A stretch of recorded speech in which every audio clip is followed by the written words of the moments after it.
ഇന്ന് നമുക്ക് അയിലയാണ് കിട്ടിയിരിക്കുന്നത്. കുറച്ച് വറക്കാം, കുറച്ച് കറി വയ്ക്കാം. മഞ്ഞപ്പൊടി, മുളക് പൊടി,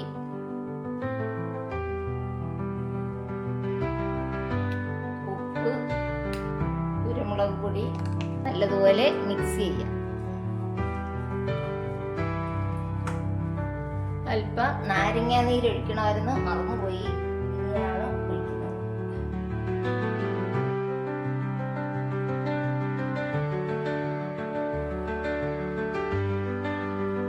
ഇവിടെ ഇരിക്കട്ടെ, നമുക്ക് മീൻ കറി വയ്ക്കാം.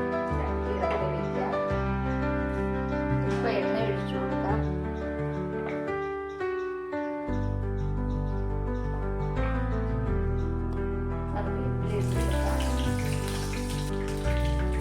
മഞ്ഞപ്പൊടി, മല്ലിപ്പൊടി, കാശ്മീരി മുളക് പൊടി മിക്സ് ചെയ്ത് നമ്മൾ തേങ്ങയും ചെറിയ ഉള്ളിയും കൂടെ അരച്ച് വെച്ചതാണ്. അതിലേക്ക്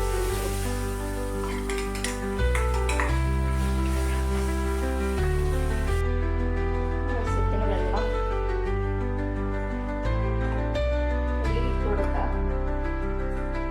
പച്ചമുളക്, തക്കാളി, ആവശ്യത്തിന് ഉപ്പ്. അരപ്പ് നല്ലതുപോലെ തിളച്ച് വന്നിട്ടുണ്ട്.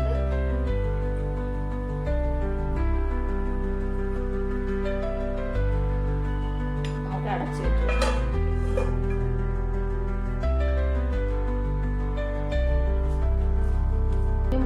പുളിയെല്ലാം ഉണ്ട്, വാങ്ങി വയ്ക്കാം.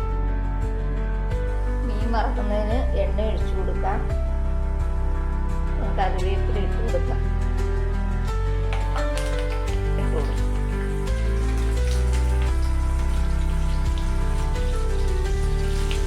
മീൻ നമുക്ക് തിരിച്ചിട്ട് വറുത്തതും റെഡിയായി.